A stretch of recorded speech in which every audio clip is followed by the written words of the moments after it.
Bismillahirrahmanirrahim. Assalamualaikum warahmatullahi wabarakatuh.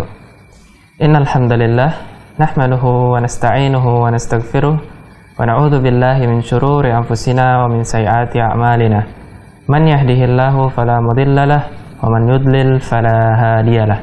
Asyhadu an la ilaha illallah wahdahu la syarikalah wa asyhadu anna Muhammadan abduhu wa rasuluhu la nabiyya ba'dah.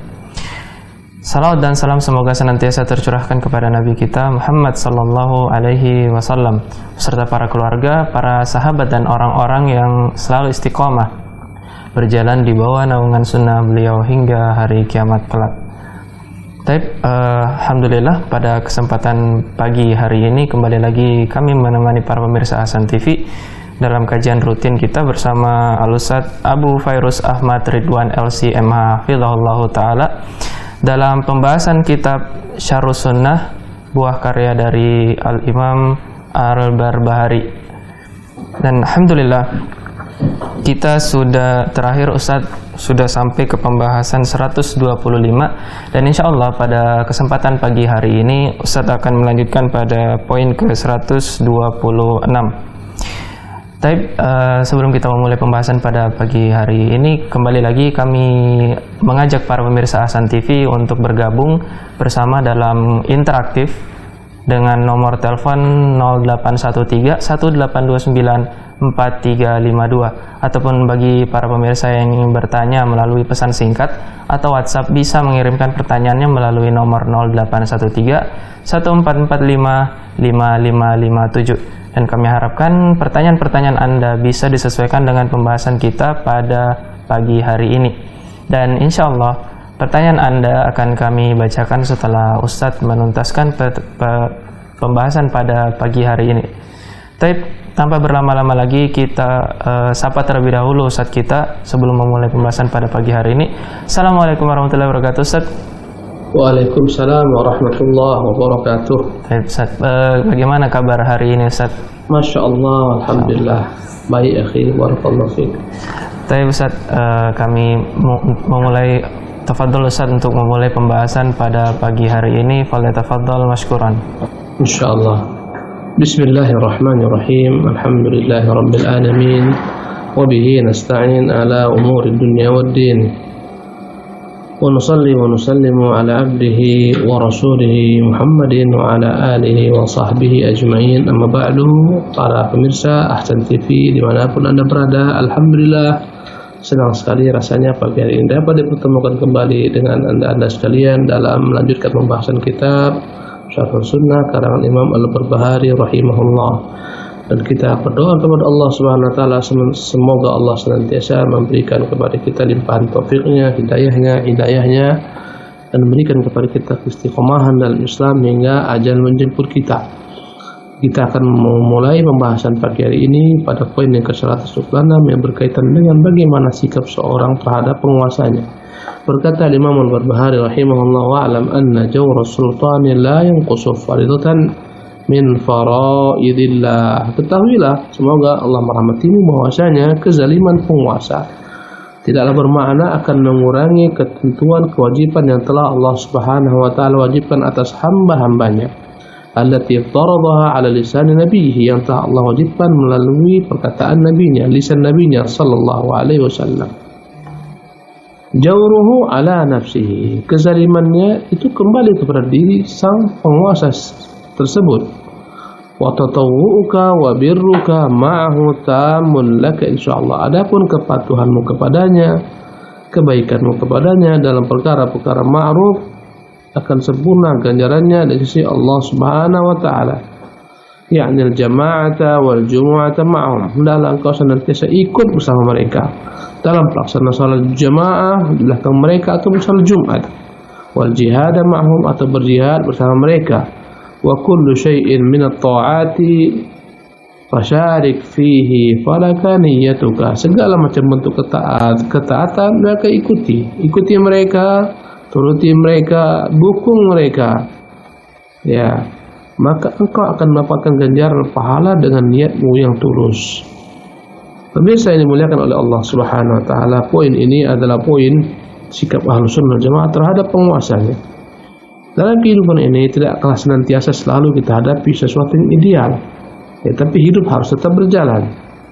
Ya, yang ideal adalah seorang penguasa yang adil, yang bijaksana, yang arif, dan semacamnya.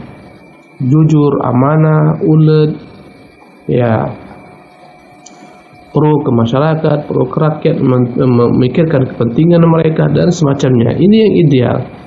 Dan tak selalu dalam hidup ini kita mendapati sesuatu yang ideal. Demikian juga dengan penguasa. Tatkala kita melihat sejarah yang terbentang di hadapan mata kita, kita menghadapi dan melihat sebagian daripada ulama-ulama memiliki penguasa-penguasa yang zalim, rakyat memiliki penguasa yang zalim. Sebut saja sebagaimana Hajjaj ibn Yusuf al-Thaqafi dengan kezalimannya yang telah membunuh puluhan ribu manusia dengan kezalimannya. Ya. Namun walaupun demikian, kezaliman penguasa itu kembali kepada dia. Dia akan bertanggung jawab dan dia akan senantiasa siap untuk mempertanggungjawabkan apa yang dia lakukan.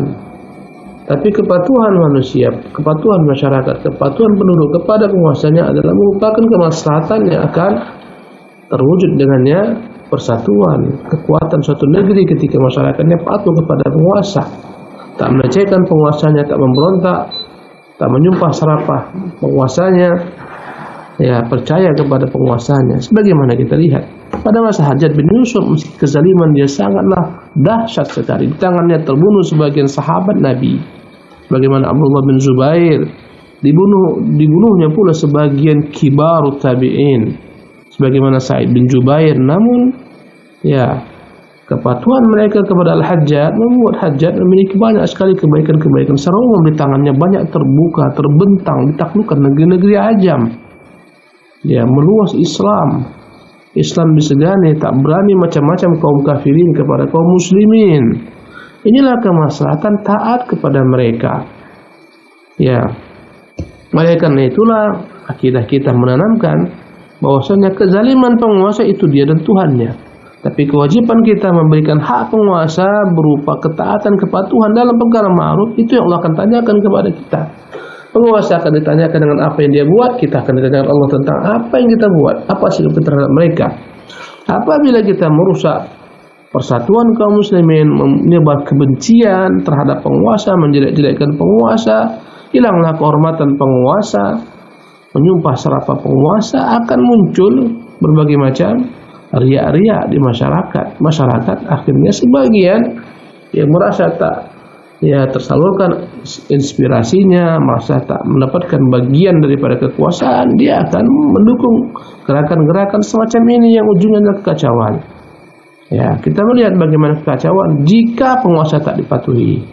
Jika ada sebagian orang memberontak, sebagaimana yang kita perhatikan sekarang ini, sebagian tempat di ujung-ujung dari negeri kita ini ada orang-orang sipil yang bersenjata yang membuat kekacauan, membunuh guru, membunuh pelajar, membunuh masyarakat sipil. Ini kekacauan yang kita harus dukung penguasa untuk menghabisi mereka. Ya, subhanallah. Tak bisa kita berikan toleransi kepada mereka yang ingin merusak negeri ini, mencabik-cabik kehormatan penguasanya, meruntuhkan kepercayaan masyarakat kepada penguasanya. Walaupun kita meyakini bahwasanya penguasa-penguasa muslimin mereka bukanlah malaikat, tak memiliki kesalahan. Mereka memiliki kesalahan, dosa-dosa, kezaliman. Tapi itu semua mereka akan bertanggung jawab di hadapan mata Allah Subhanahu wa taala. Adapun kewajiban rakyat, kewajiban masyarakat senantiasa mendukung penguasanya dalam segala macam bentuk perkara-perkara kebaikan, perkara-perkara kebajikan. Lihatlah bagaimana zalimnya penguasa dinasti Bani Abbas, mulai daripada Al-Ma'mun, Al-Wathiq billah, Al-Mu'tasim billah, zalimnya mereka kepada Ahmad bin Hanbal. 3 penguasa silih berganti mereka memenjarakan Imam Ahmad, menyambuknya, setiap hari dapat cambukan. Subhanallah. Dan bagaimana dahsyatnya akidah Mu'tazilah yang telah bercokol dalam istana, sehingga mereka mengatakan Quran ini makhluk, ciptaan Tuhan. Yang mengatakan Quran bukan makhluk mereka tangkap, bahkan ada yang mereka tumpahkan darahnya. Mu'tasim menumpahkan sebagian darah ulama Ahlus Sunnah wal Jamaah yang konsekuen mengatakan Quran kalamullah, tidak makhluk, kekal bersama kekalnya Allah Subhanahu wa taala. Subhanallah. Imam Ahmad dipenjara. Ya, kemudian ketika itu jemaah sekalian, muncul pemberontakan kecil yang dipimpin oleh kaum Khawarij. Meskipun Muhammad di penjara, disakiti, dizalimi oleh penguasa, ya, tatkala datang masyarakat para murid-muridnya mengatakan, wahai imam, ya, engkau dalam keadaan terpaksa, terdesak, ya, selamatkan dirimu, ya, turuti apa yang dimaui penguasa. Penguasa ingin Muhammad merubah sikapnya. Quran kalamullah, bukan makhluk. Ya, maka dia katakan tak bisa kurubah. Ini adalah merupakan akidah. Ya, coba kalian lihat bagaimana orang-orang di luar istana sana. Begitu banyaknya orang-orang di luar istana sana, subhanallah. Kalau andai kata imam mengatakan memberontak, mereka memberontak. Kalau andai katakan Quran adalah merupakan makhluk, aku akan sesatkan mereka semua, subhanallah. Maka Imam Ahmad istiqamah di atas jalan kebenaran Ahlus Sunnah wal Jamaah. Ya, dalam kondisi yang seperti itu muncul kaum pemberontak Khawarij. Maka para manusia memintakan fatwa ulama Imam Ahmad bin Hanbal rahimahullah. Maka dia wajibkan mereka untuk berjihad bersama penguasa, memerangi kaum Khawarij. Padahal penguasanya menzalimi Ahmad bin Hanbal, mengkebiri hak-haknya sebagai seorang alim, bahkan di penjara, tak dibolehkan megang pena, tak dibolehkan megang apapun juga. Subhanallah, kezaliman. Tapi dia tetap sabar dengan kezaliman penguasa, menyuruh rakyat berjihad bersama penguasanya memerangi kaum Khawarij. Dan inilah kita Ahlus Sunnah Jamaah, inilah sikap kita. Karena kita yakin dari nas-nas Al-Quranul Karim, dari keterangan Rasulullah SAW, bahwasanya kepatuhan kepada mereka akan menghasilkan kemaslahatan yang besar, lebih besar daripada kemudaratan atas kezaliman mereka. Subhanallah. Dan telah kita lihat sejarah, realita, fakta di lapangan bagaimana jika penguasa, ya, meski dengan kezalimannya digugurkan ketaatan kepada penguasa, dibuat pemberontakan, penguasa tersebut dihukum mati, digantung sebagaimana digantungnya pemimpin Irak yang lalu, ditembak di atas kepala jidat pemimpin Libya yang lampau. Subhanallah. Digantung mereka, yang satu dieksekusi mati, digantung, yang satu ditembak oleh rakyatnya, oleh pemuda dan semacamnya. Ya, setelah mereka itu semuanya wafat, tewas, apakah lebih baik negeri mereka? Jawabannya tidak. Kekacauan di mana-mana hingga saat ini. Subhanallah.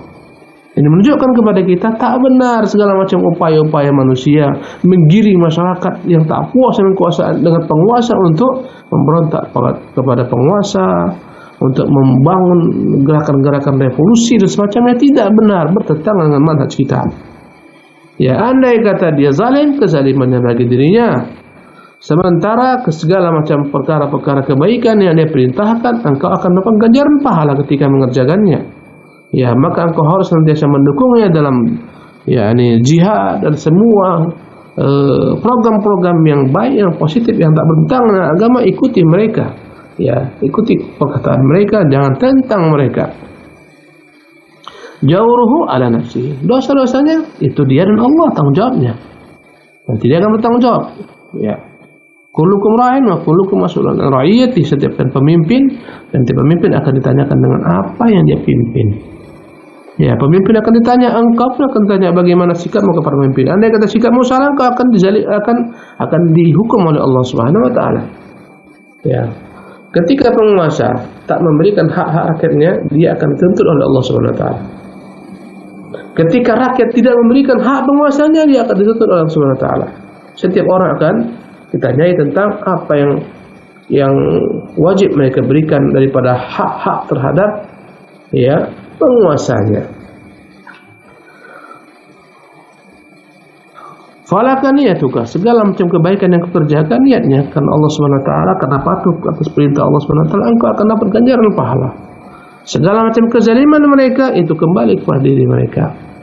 Ya, jika penguasa merintahkanmu kepada perbuatan yang menyelisih agama, ketika itu kaidahnya la ta'ata li makhluqin fi ma'siyatil khaliq. Tak ada bentuk kepatuhan kepada penguasa dalam perkara tersebut ketika menyuruh untuk bermaksiat kepada Sang Pencipta. Namun ketidakpatuhan dalam perkara-perkara mungkar ini tidak menghalalkan engkau untuk memberontak kepadanya.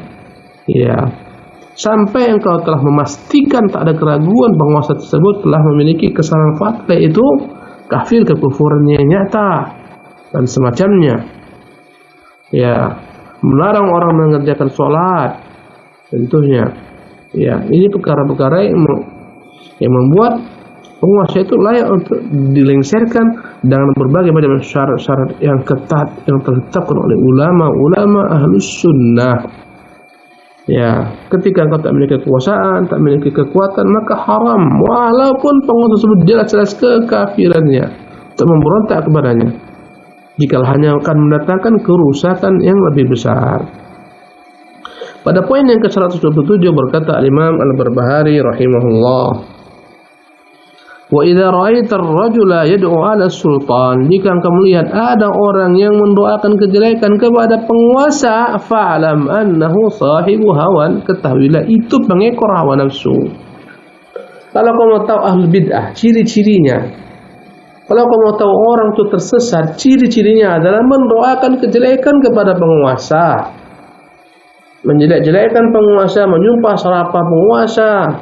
Ya, fa'lam annahu sahibu hawan, ketahuilah dia adalah orang pengekor hawa nafsu. Ini ciri-cirinya.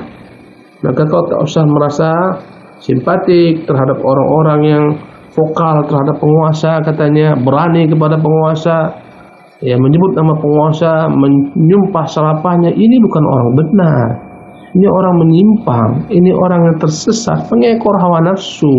Jangan ikuti dia meski berbagai macam gelarnya, apapun gelarnya, mau gelarnya itu kiai kah, mau gelarnya habib kah, apapun gelarnya, selama dia menyuruh orang untuk menentang penguasa, memperolok-olok penguasa, merendahkan nama penguasa, menyebutkan kejelekan-kejelekan penguasa di hadapan orang banyak, ketahuilah fa'lam annahu sahibu hawan, ketahuilah dia hanyalah seorang pengekor hawa nafsu, bukan orang alim, bukan di atas petunjuk.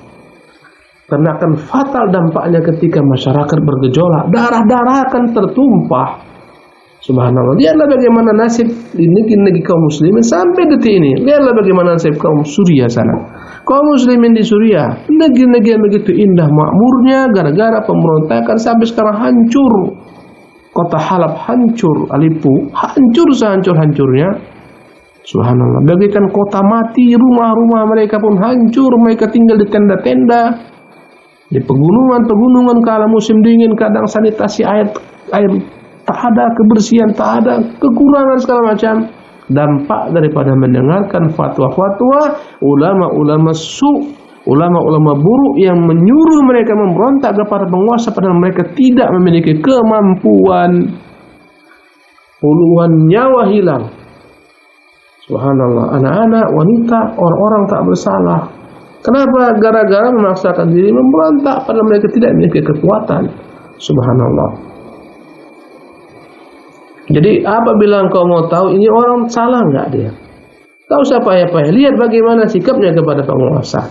Andai kata dia berkoar-koar di mimbar-mimbar bebas, di podium-podium menjelekkan penguasa, apalagi menyebutkan nama penguasa dengan terang-terangan, si fulan, Alan, Zaid, Amar, ini penguasa buruk, ya, dan kata-kata lainnya, penguasa jahil, penguasa.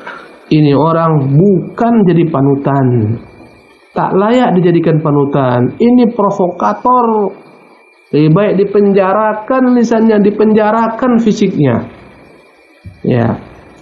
Berkata Imam Al-Barbahari rahimahullah, wa idza ra'aita ar-rajula yad'u lis-sultani bis-salah, jika engkau melihat ada seseorang yang dia senantiasa berdoa kebaikan untuk penguasanya agar penguasanya dibimbing menjadi lebih saleh, lebih adil, lebih pro rakyat, ya, fa'lam annahu sahibu sunnah, ketahuilah inilah orang di atas sunnah insyaallah.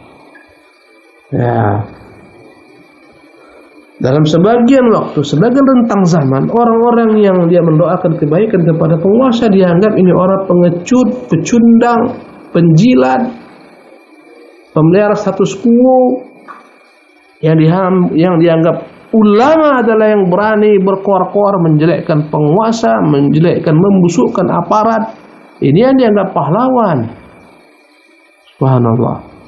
Ketika hilang kehormatan aparat, hilang kehormatan penguasa, hilang kehormatan seorang nomor satu negeri kita ini, hilang kehormatannya, dilecehkan oleh masyarakat sendiri, rakyat sendiri, bagaimana kita mengharapkan orang lain menghormati dia? Subhanallah. Jadi mudah engkau untuk mendeteksi seseorang itu tersesat. Lihat bagaimana sikapnya kepada penguasa. Kumpulkan orang banyak, buat demonstrasi besar-besaran untuk menggoyang penguasa. Fa'lam annahu sahibu bid'ah, sahibu hawan, pastikan dia pengekor hawa nafsu, mubtadi'. Jika kau dengar dia mendakwahi penguasa diam-diam, sembunyi-sembunyi, tak terang-terangan, mendoakan kebaikan untuk penguasa, subhanallah. Ya, inilah dia sahibu sunnah insyaallah. Ya, jadi ini standarnya, bukan karena orang banyak mengatakan ini yang paling baik, kenapa dia berani? Ini anak cucu Nabi, cicit Nabi, ini harus kita ikuti. Dia yang paling berani untuk menentang penguasa. Tidak, kita katakan itu sahibu hawan, pengekor hawa nafsu, provokator, bukan orang alim. Kalaupun dia katakan alim, alimun su, orang alim yang jelek, yang menggiring kehancuran kepada anak bangsanya. Subhanallah. Liqauli Fudail, karena Fudail, maksudnya Fudail bin Iyad rahimahullah. Ya, Fudail bin Iyad bin Mas'ud Abu Ali At-Tamimi Al-Yarbu'i Al-Marwazi Az-Zahid. Ya, berkata Ibnu Zabit tentang Fudail bin Iyad, al-imamul qudwatu tsabt. Dialah pemimpin yang menjadi qudwah, contoh suri teladan yang tegar, Syekhul Islam.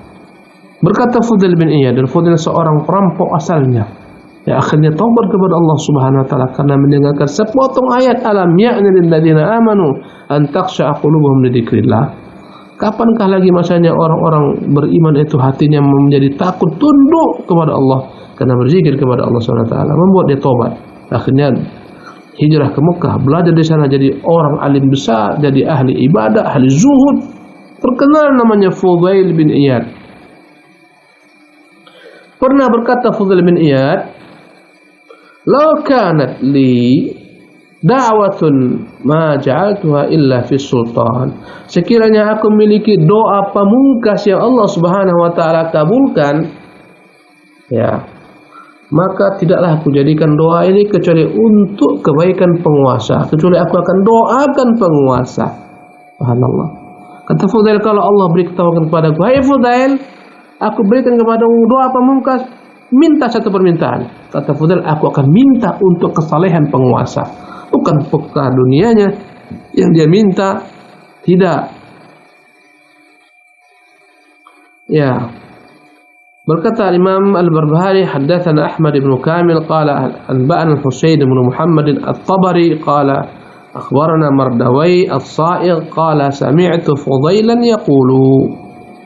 Imam Bukhari menyebutkan sanadnya, ya, daripada Mardawai As-Saghi, ujungnya dia berkata, aku pernah mendengar Fudail berkata langsung, "Lau anna li da'watan mustajabatan," kalau sekiranya aku tahu ada doaku yang makbul, yang manjur, yang diterima oleh Allah Subhanahu wa taala, ma ja'altuha illa fi sultan, kecuali pasti doa tersebut aku akan panjatkan untuk kebaikan penguasa, agar Allah bimbing sang penguasa kepada kebaikan, agar Allah bimbing sang penguasa menegakkan keadilan, menegakkan amar ma'ruf nahi mungkar, agar penguasa diberikan Allah taufik untuk berani istiqamah menghadapi berbagai macam bentuk, ya, perkara-perkara yang menyimpang dalam agama, meluruskannya, amar ma'ruf nahi mungkar. Subhanallah. Doakan. Daripada kau sibuk mencela penguasa, kau tak dapat pahala. Kalau kau doakan mereka, kau dapat pahala pasti. Daripada kau sibuk menghujat, mencaci maki, lebih baik kau doakan mereka, pasti kau akan mendapatkan pahala. Dan boleh saja doa kita, doa orang banyak, berjuta jumlah masyarakat kaum muslimin negeri kita ini, ketika mereka berdoa, ada satu doa yang Allah kabulkan untuk penguasa, selesai negeri kita ini masalah-masalahnya. Lebih baik mendoakan mereka untuk mendapatkan taufik hidayah kebaikan daripada mencela mereka. Qila lahu ya Aba Ali, maka ada yang bertanya kepada Fudail bin Iyad, wahai Abu Ali, Fassir lana hadza. Tolonglah terangkan kepada maksud perkataanmu ini. Jika aku punya doa yang manjur, aku akan doakan untuk kebaikan penguasa. Coba tafsirkan maksudmu ini apa? Qala, berkata Fudail, idza ja'altuha fi nafsi lam ta'udni. Kalaulah doa pamungkas tersebut kuperuntukkan bagi diriku sendiri, hanya diriku saja memperoleh kebaikan itu, tak lebih daripada diriku. Ya. Wa idza ja'altuha fi sultan. Kalau doa itu kuberikan untuk kesalihan, kebaikan penguasa, fasalaha bisalahihil ibad wal bilad. Ketika penguasa itu saleh, penguasa itu baik, maka akan menjadi baiklah segala macam perkara-perkaranya, keputusan-keputusannya akan baiklah masyarakatnya dan akan baik pula lah negerinya. Masya Allah, inilah cerdasnya Fudail bin Iyad. Tentulah orang-orang sekarang yang senantiasa beragama dengan perasaan, ya, bukan dengan dalil, mengatakan kalau kita mengucapkan ini dikatakan kita ini penjilat. Katakanlah Fudail itu penjilat. Kalau mereka mengatakan Fudail ini pada waktu penguasanya penguasa yang baik, adil, syar'i, siapa yang mengatakan demikian? Ya, siapa yang mengatakan Hajar itu orang yang baik? Di belakang Hajar itu sebagian sahabat, ada Anas bin Malik, di sana ada Abu Hurairah, ya, dan lain-lainnya, Abu Bakrah. Ya. Mungkin belum lagi kita dapati ada tandingan hajat daripada penguasa-penguasa kaum muslimin yang sekarang ada. Subhanallah. Meskipun demikian, mereka semuanya tunduk, patuh, ya, sholat bersama hajat, ikut bersama hajat. Masya Allah. Jadi kata beliau,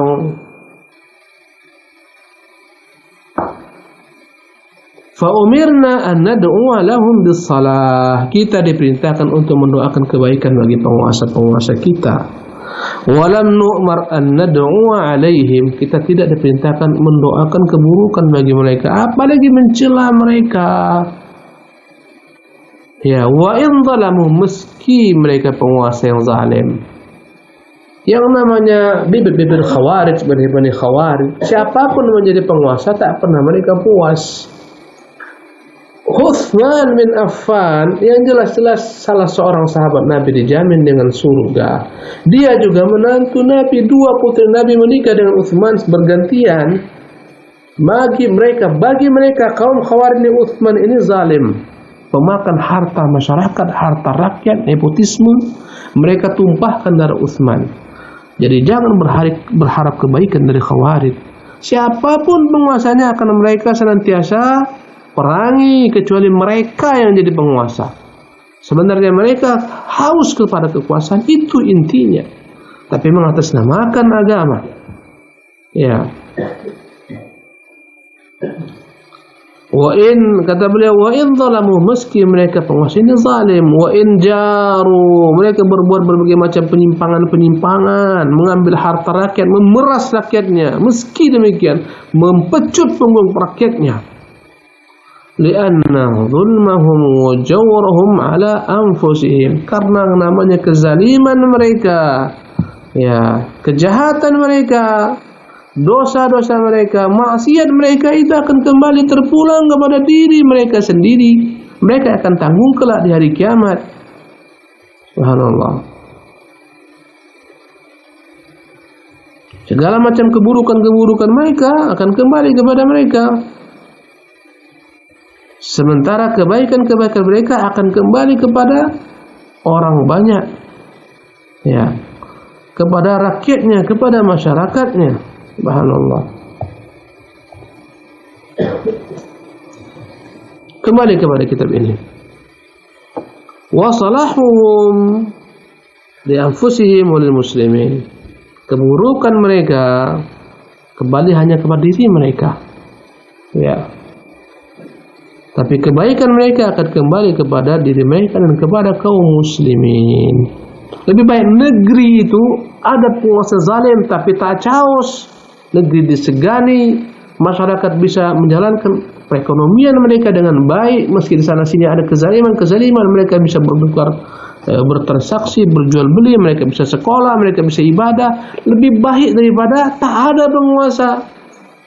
Kacau balau atau penguasa tak dipatuhi, sehingga muncullah peperangan ya antara masyarakat dengan penguasanya, sebagaimana yang kita lihat sekarang sungguh menderita sebagian kaum muslimin di Libya sana, subhanallah, di Irak sana, di Suriah sana, sungguh merana nasib mereka gara-gara kesalahan dalam bab ini, subhanallah. Maka jangan kau kagum kepada orang-orang yang mengajak masyarakat memberontak kepada penguasa. Itu provokator, bukan ulama. Ya, bukan ulama rabbani, itu ulama usu. Ya. Pemirsa yang dimuliakan oleh Allah Subhanahu wa taala. Poin berikutnya, poin yang ke-128. Berkata Al-Imam Al-Barbahari rahimahullah, "Wala tadhkur ahadan min ummahatil mu'minina illa bi khairin." Ini kaidah yang begitu pentingnya. Jangan sampai kalian menyebutkan seorang pun daripada istri Nabi ummahatul mu'minin kecuali dengan sebutan kebaikan, kecuali dengan pujian, kecuali dengan doa. Jangan cela seorang pun istri Nabi SAW. Dalam bab ini menyimpang kelompok yang bernama Rafidhah, yang mereka membangun agama mereka atas kebencian kepada istri-istri Rasulullah. Bahkan mereka masih mengklaim bahwasanya ibunda kita Aisyah berselingkuh, berzina bersama Safwan, padahal Allah telah bersihkan ibunda kita dalam surah An-Nur. Subhanallah. Orang yang membenci istri Nabi akhirnya membenci Nabi yang mulia SAW. Tak akan mungkin Allah pilihkan Nabi yang mulia SAW kecuali pasangan yang sesuai bagi beliau sallallahu alaihi wasallam. Ya, at-thayyibatu lit-thayyibin. Perempuan-perempuan yang baik lebih layak diberikan Allah kepada laki-laki yang baik. Subhanallah. Maka tak mungkin Rasulullah SAW dipersandingkan yakni oleh Allah SWT dengan seorang pelacur penzina yang berselingkuh, mustahil. Telah sepakat ahlu sunnah bahwasanya ya tidak ada seorang pun daripada istri Nabi itu yang berselingkuh, mengotori ranjang suaminya dengan berselingkuh. Tidak ada. Meski sebagian istri Nabi itu ada yang tidak beriman. Sebut saja istri Nuh, sebut saja istri Lut, mereka kafir kepada kedua suaminya. Tapi kekufuran mereka bukan dari bab perzinahan, perselingkuhan. Subhanallah. Bagaimana mereka tega, bagaimana mereka rela, yakni menuduh istri Nabi SAW Aisyah berzina. Ya, menyumpah serapah ibunda kita Aisyah. Ini kerjanya kaum Syiah Rafidhah yang membangun agama atas kebencian kepada istri-istri Rasulullah sallallahu alaihi wasallam. Subhanallah.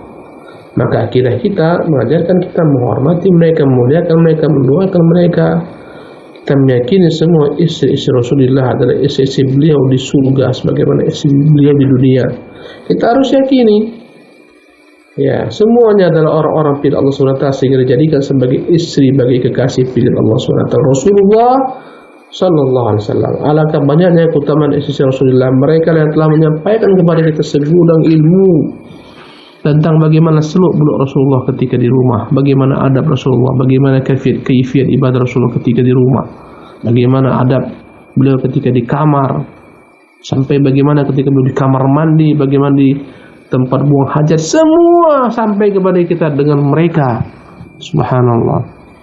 Maka jangan pernah engkau mengotor lidahmu dengan mencela seorang pun daripada istri-istri Rasulullah SAW. Ya, mereka adalah makhluk-makhluk telah Allah sucikan. Allah pilihkan, pasangkan dengan nabinya. Kata Allah, "Innama yuridullah liyudhiba ankumur rijza ahlul baiti wa yutahhirakum tathira." Sungguhnya Allah ingin menghilangkan dari kalian, wahai ahlul baiti Rasulullah, keburukan, kekejian, dan mensucikan kalian dengan kesucian yang sebenar-benarnya. Masya Allah. Pemirsa yang dimuliakan oleh Allah Subhanahu wa taala. Ini sikap kita terhadap istri-istri Rasulullah SAW. Sebagaimana sikap kita terhadap sahabat-sahabat Rasulullah pun demikian. Jangan pernah kita mencela mereka, memburukkan mereka, menyumpah sama mereka, karena kita meyakini mereka adalah sebaik-baik manusia yang pernah ada di permukaan bumi ini.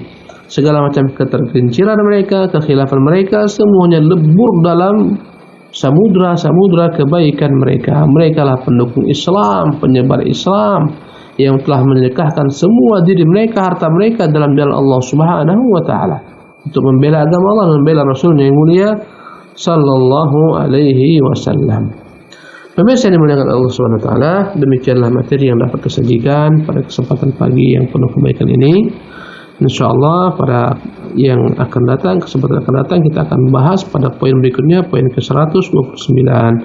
Wallahu ta'ala alam, wa sallallahu wa sallam wa baraka ala abdihi wa rasulih Muhammadin, wa akhiru da'wana alhamdulillahi rabbil alamin. Jazakumullah khairan atas pembahasan tadi Ustaz. Itulah tadi pembahasan kitab Syarh Sunnah pada poin ke-126 sampai poin ke-128. Kita lanjut ke sesi selanjutnya, yaitu sesi tanya jawab. Tapi kembali lagi kami mengajak para pemirsa Hasan TV, bagi yang ingin bertanya bisa melalui telepon secara langsung dengan nomor 0813 1829 4352, ataupun bagi para pemirsa yang ingin bertanya melalui pesan singkat atau WhatsApp bisa melalui nomor 0813 1445 5557. Belum ada yang masuk melalui telepon secara langsung, kita bacakan dulu penelpon yang sudah masuk lewat pesan singkat, Ustaz. Pertanyaan pertama, Ustaz. Izin bertanya, Ustaz, pemimpin hasil demokrasi apakah wajib ditaati, Ustaz? Ustaz, jazakumullah khair. Bismillah, alhamdulillah, wassalatu wassalamu ba'du. Dalam Islam, ya, kepemimpinan itu diraih dengan 3 cara. Yang 2 yang ideal, 1 yang tak ideal. Tadi telah kita katakan di muqaddimah. Dalam hidup ini kalau kita hanya mengharap semua ideal, tak akan bisa kita hidup. Ya. Kalau kita ingin senantiasa semuanya sempurna, bukan tempatnya di dunia, nanti tempatnya di surga. 2 cara pemilihan pemimpin yang ideal. Pertama adalah dengan konsep syura, musyawarat, sepakat duduk ahlul halli wal aqdi, seniornya ulama, seniornya manusia yang berakal, mereka kumpul sepakat menunjuk si fulan, engkau yang lebih layak untuk memimpin negeri ini contohnya. Maka dengan hal tersebut dia pun berhak dipilih. Ini yang terjadi dengan pemilihan Abu Bakar Siddiq radhiyallahu anhu warḍah, pemilihan Ali bin Abi Thalib, pemilihan Utsman bin Affan. Ya, syura. Konsepnya konsep musyawarat. Ya. Musyawarat yang dihasilkan oleh musyawarat orang-orang yang tertentu saja, ahlul hal wal aqdi. Ya. Adapun perwakilan rakyat yang menjadi perwakilan mereka adalah memilih sebagian penguasa, perwakilan tersebut dapatkan dari sistem pemilihan suara, pemungutan suara, bukan sebagaimana dalam Islam. Dalam Islam tak menimbang suara banyak suara sedikit. Ya, tapi yang baik, yang tampak kebaikannya, tampak ilmunya, kedalaman hikmahnya, kebijaksanaannya, mereka lah yang berhak untuk memilih pemimpin mereka. Ini cara yang pertama. Adapun cara yang kedua, wasiyah, pesan, di mana penguasa telah berpesan kepada rakyatnya, aku ini penguasa yang wajib ditaati, maka setelah aku nanti taatilah si fulan, dialah penggantiku. Namanya wasiat. Kalau penguasa membuat wasiat, dialah yang akan menjadi penggantiku, maka wajib ditaati. Ya. Bahkan ada yang kata penguasa membuat 2-3 setelah si fulan, yang kutunjuk si fulan, wajib ditaati. Ya, ketika Nabi SAW menunjuk para pemimpin-pemimpin dalam peperangan Yarmuk, dalam peperangan Mu'tah, Rasulullah menunjuk 3 orang. Ja'far bin Abi Thalib. Ya, pertama Zaid bin Harithah. Jika Zaid bin Harithah terbunuh, maka Ja'far bin Abi Thalib. Ja'far bin Abi Thalib terbunuh, maka Abdullah bin Rawah. 3 pemimpin secara bergantian Rasulullah ketentukan, dan wajib dipatuhi penguasa. Yang ada maksudnya wajib dipatuhi oleh para prajurit. Ya, maka dalam perkara kedua ini dengan cara wasiat ini penunjukan ini yang terjadi dengan pemerintahan Umar bin Khattab. Bahwasanya Umar menjadi khalifah atas wasiat Abu Bakar Siddiq. Ini cara yang ideal. Satu surah, yang kedua adalah dengan cara wasiat. Ya, yang ketiga ini yang tidak ideal, namanya ghalabah. Ghalabah mana adalah penguasa yang datang yang baru dapat mengalahkan penguasa yang sebelumnya. Menangnya dengan cara apapun, baikkah dengan peperangan dia menang, pemberontakan akhirnya dia menang, ataupun dengan pemilihan suara dia menang, maka dia berhak menjadi penguasa yang wajib ditaati. Ya, karena itulah kita melihat bahwasanya ketika dinasti Bani Umayyah habis punah, diperangi oleh dinasti Bani Umayyah, Bani Abbas, mereka naik menggantikan dinasti Bani Umayyah. Penguasa ketika itu, ya, dari Bani Abbas, kaum muslimin patuh mendengar taat. Ya, di mana Bani Abbas mengambil kekuasaan daripada Bani Umayyah dengan cara peperangan, kekerasan. Dipatuhi. Ya. Tidak ada seorang pun ulama yang mengatakan tidak sah kekuasaan dinasti Bani Abbas. Ya, Harun al-Rashid, Al-Amin, Al-Ma'mun dan seterusnya, Al-Wathiq, Al-Mu'tasim, ya, Al-Mutawakkil ala Allah, semua penguasa dinasti Bani Abbas itu tak ada yang mengatakan tak sah kekuasaan mereka. Ya, dan mereka meraih kekuasaan dengan menumbangkan kekuasaan dinasti sebelumnya, yaitu dinasti Bani Umayyah. Ya, namanya ghalabah. Maka jika ada, ya, seorang penguasa yang lemah datang setelah itu, orang-orang ingin meruntuhkan kekuasaannya, memberontak, akhirnya dia pun kalah, menang ketika itu pemberontak. Contohnya adalah sebagaimana yang dunia sekarang ini, junta militer berhasil menguasai penguasa sebelumnya. Penguasa tersebut kalah. Di Mesir contohnya, ya, ketika penguasanya dianggap lemah, akhirnya militer yang berkuasa. Ketika itu, ya, kita harus patuh dan taat kepada penguasa yang menang, al-ghalabah. Jadi demokrasi tersebut walaupun dia bukan daripada Islam, namun ketika itulah diangkat seorang penguasa pemimpin secara de jure de facto, diakui kekuasaannya secara legal, diakui, masyarakat pun meyakininya, mengakuinya, semua masyarakat, ya, semua alat negara, semua mereka mengakui hasil keputusan ini, maka dia menjadi seorang penguasa yang wajib dipatuhi, haram ditentang, haram memberontak kepadanya dan semacamnya. Ya, itulah jawabannya. Wallahu tabaraka wa ta'ala alam. Jazakumullah khairan wa barakallahu fiik Ustaz atas jawabannya. Tapi Ustaz, kita lanjut ke pertanyaan kedua dari penanya yang sama juga Ustaz. Pertanyaan kedua, bagaimana cara menegur ulil amri yang kafir dan berbuat zalim? Jazakumullah khairan Ustaz. Tentunya kita harus bedakan seorang penguasa apakah dia zalim atau kafir. Kalau zalim, kezalimannya tak sampai kepada kekafiran, tetap kita wajib taat patuh. Ya, bagaimana cara mengoreksinya? Tentunya ada cara-caranya. Ya, yang punya akses ke mereka, ada orang-orang yang terdekat mereka, penguasa-penguasa yang didekati, yang dekat dengan ulama-ulama. Maka ulama-ulama seperti ini yang wajib mengkoreksi penguasa empat mata, sembunyi-sembunyi di hadapan orang banyak. Pernah salah seorang sahabat Nabi, ya, dikomplain oleh sebagian kaum muslimin pada masa itu, yaitu Usama bin Zaid. Didatangi sebagian orang-orang berkata, ya Usama, takkah kau lihat bagaimana Utsman? Bagaimana sepak terjang Utsman? Mengapa kau tak datangi dia? Mengapa kau tak nasihati dia? Mengapa kau tak ingkari dia? Apa kata Usama? Ya, apa kata Usama?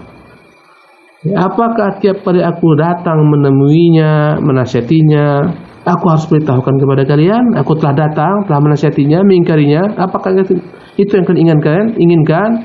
Aku harus expose, aku telah datang menasihatinya, namun dia tak indahkan. Apakah harus demikian kondisinya? Demi Allah, aku tak ingin membuka pintu fitnah. Demi Allah, aku telah mendatanginya.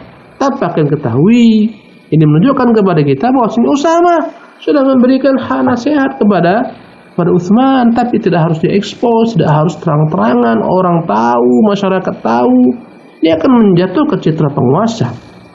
Andai kata Anda saja salah, keliru, kekeliruan Anda diungkap di hadapan orang banyak, Anda tak terima. Subhanallah. Bagaimana dengan penguasa? Kesalahan Anda diunggah di medsos, Anda bersalah, Anda tergelincir, Anda berzina, ya dan billah la qadarallah, berselingkuh, disebarkan di jejaring sosial, Anda mau? Tak mau. Anda berbuat kezaliman, Anda mencuri, Anda macam-macam. Orang tak mau aibnya dibongkar di hadapan orang, apalagi penguasa. Dampaknya fatal ketika aib penguasa dibongkar, akan muncul ketika ketidakpercayaan masyarakat. Masyarakat tak percaya kepada penguasanya, chaoslah negerinya, melunjaklah masyarakat kepada penguasanya, tidak ada pemberontakan dan semacamnya. Subhanallah. Maka inilah perintah kita, perintah dalam agama kita, sabar dengan kezaliman penguasa. Dan Nabi telah menggambarkan jauh-jauh hari akan datang penguasa yang kalian tahu mereka melakukan perbuatan-perbuatan kemungkaran. Ya, dalam beberapa riwayat yang mereka jasmaninya jasmani manusia, tapi hatinya hati syaitan. Subhanallah. Ketika mereka bertanya, apa yang kau perintahkan kami ya Rasulullah? Kata Nabi, sabar. Fama ta'muruna? Isbiru, kata Nabi, sabarlah. Sabar ini disuruh Nabi SAW. Apabila penguasa tersebut penguasa kafir, ya, maka tak ada kepatuhan kepadanya.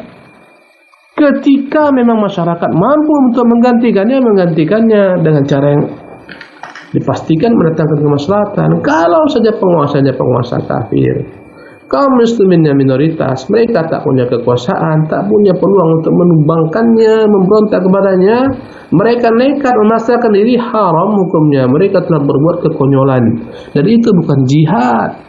Mati mereka bukan mati syahid, mati dalam kebodohan.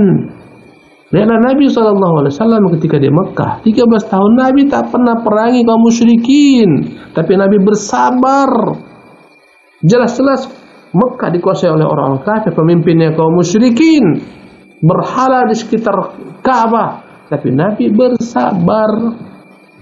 Maka andai kata diuji sebagian manusia, kaum muslimin hidup di negeri orang kafir, pemimpinnya kafir, wajib taat kepada mereka dalam perkara kebaikan, karena mereka tidak mampu menggantikannya. Wallahu tabaraka wa ta'ala a'lam.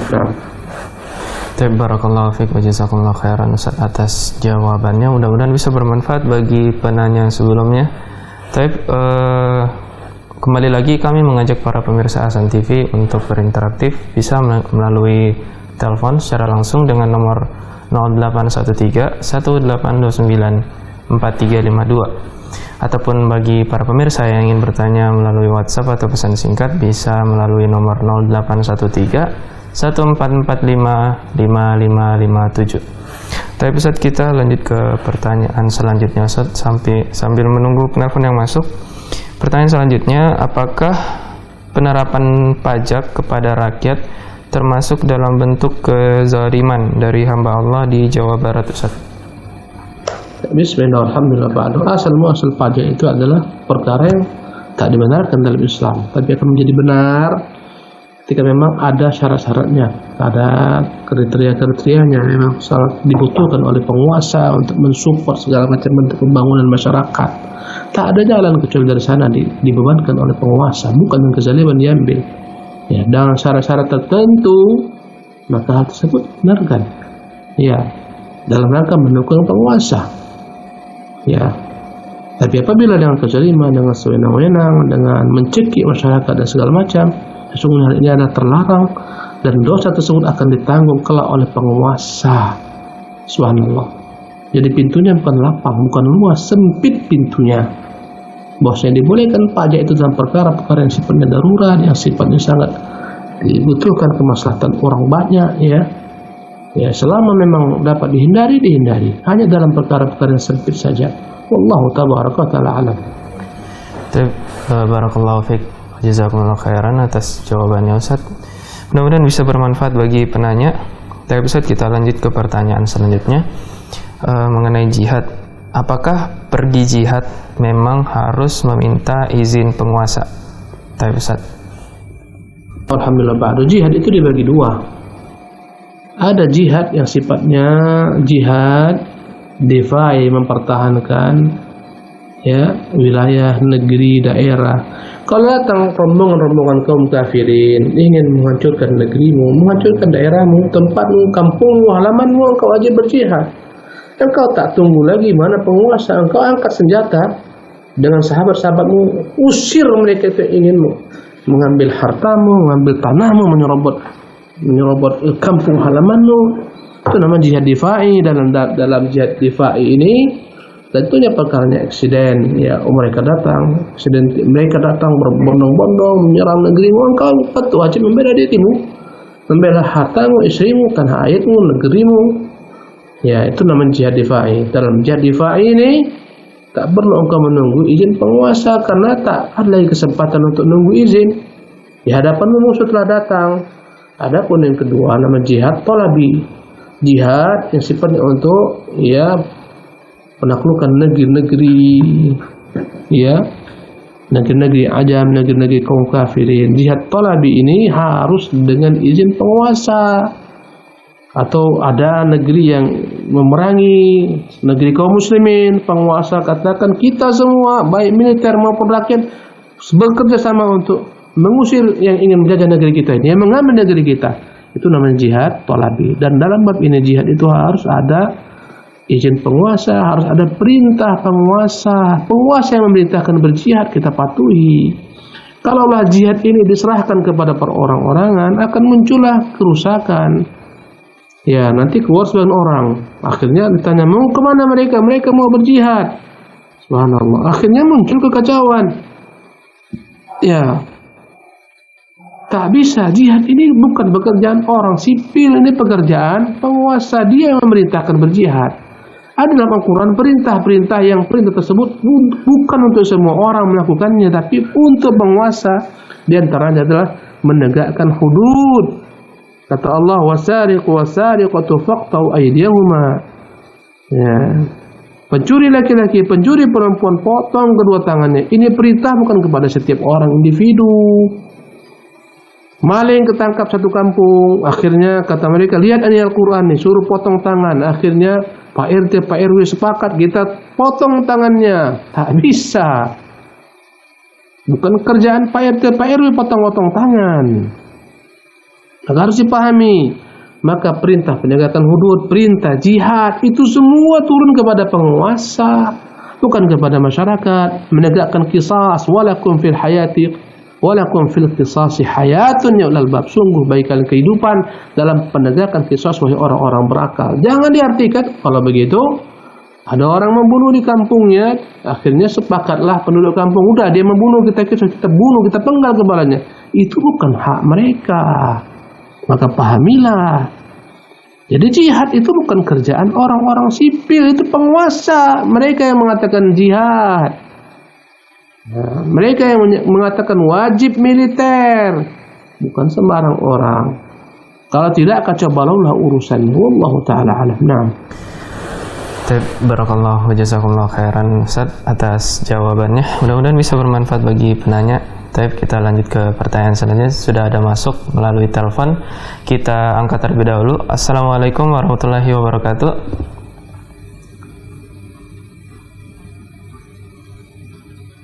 Ya, assalamualaikum warahmatullahi wabarakatuh. Waalaikumsalam. Ya, dengan siapa dan dari mana Pak? Barakallahu fikum Ustaz. Ini saya mau nanya Ustaz, masalah kan untuk sahabat Nabi itu kan ada istilah radhiyallahu anhu. Terus bagaimana dengan untuk Ali bin Abi Thalib itu kan sering kita mendengar karamallahu wajhah. Mana yang lebih utama, apakah radhiyallahu anhu, apakah karamallahu wajhah? Kemudian yang kedua Ustaz, kita kan sering tarawih di tempat kita ini, terus sering dikatakan bahwa sering menyebut Nabi kita Muhammad SAW. Apakah kita juga harus berselawat juga kepada beliau? Sedangkan acara-acara itu kan acara yang tidak ada nasnya, dalilnya. Misalnya setelah 2 rakaat tarawih, dia orang Allahumma shalli ala Muhammad, Allahumma shalli ala Muhammad. Terus bagaimanakah kita? Apakah kita tetap diam saja atau kita tetap berselawat kepada Nabi? Barakallahu fikum Ustaz. Iya. Bismillah, alhamdulillah, wassalatu wassalamu ala rasulillah wa ala alihi wa sahbihi ba'du. Ya, ada dua pertanyaan ditanyakan oleh penanya kita ini. Ya, pertanyaan yang kedua tadi yang saya masih ingat, bagaimana sikap kita terhadap amalan-amalan tidak sunnah ya yang diucapkan oleh kaum muslimin antara setiap dua salat. Mereka mengucapkan berbagai macam ucapan-ucapan yang mereka rangkai, ya ucapan selawat dan semacamnya. Apa sikap kita? Sikap kita terhadap perbuatan-perbuatan yang tidak sunnah adalah tidak ikut. Ya, biarkan orang-orang membacanya, mengamalkannya, kita tidak ikut. Karena kita punya panduan bahwasanya dalam ibadah itu harus ada contoh. Nabi pernah tarawih, iya, 3 kali berjamaah dalam Sahih Bukhari, Sahih Muslim, diikuti para sahabat. Tak ada yang mereka buat sebagaimana dibuat oleh sebagian kaum muslimin. Abu Bakar masa pemerintahnya 2 tahun lebih, 2 tahun 6 bulan. Ya, sahabat mereka membuat kelompok-kelompok kecil. Ada sendiri. Pada masa Umar dibuat tarawih berjamaah. Tak pernah kita ketahui Umar dan para sahabat buat bacaan-bacaan semacam ini.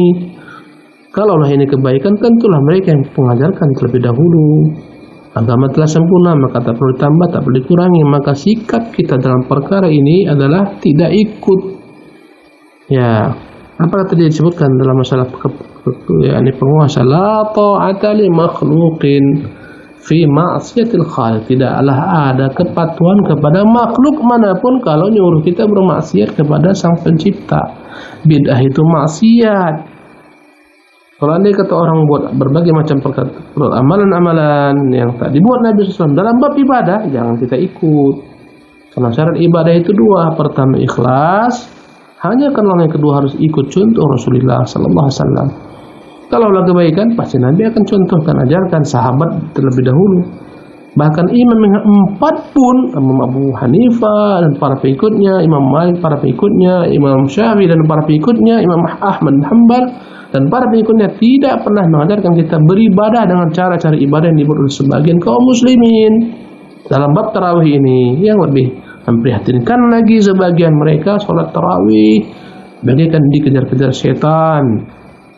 Ya, sholat tarawih mereka bagaikan yakni ayam mematuk makanan, patuk ayam. Bayangkan 6 menit selesai 3 rakaat. Apa yang mereka baca, apa yang mereka lakukan? La ilaha illallah. Ini semuanya ditolak karena tidak Rasulullah ajarkan demikian.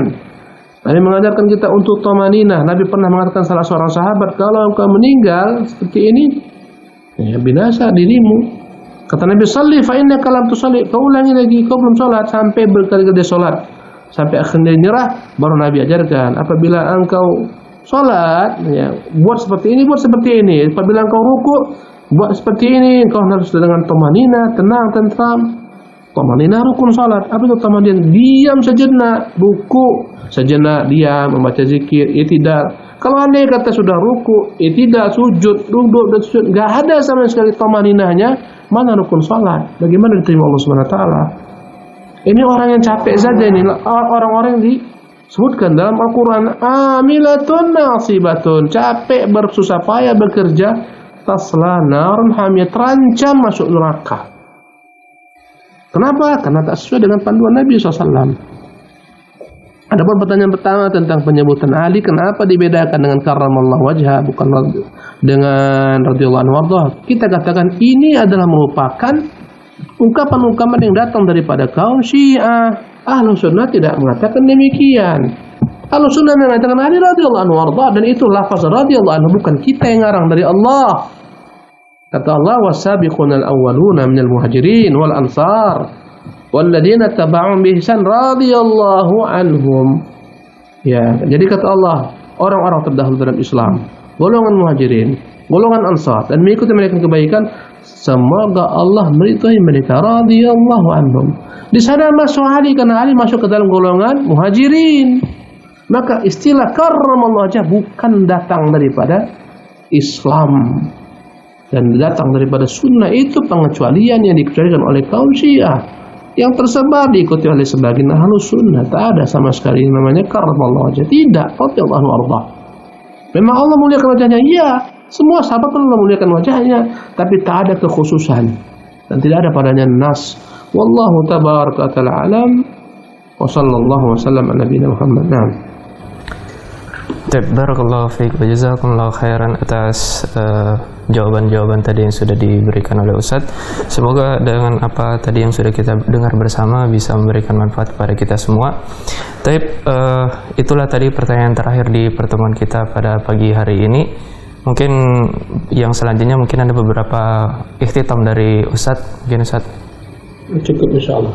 Cukup Ustadz ya.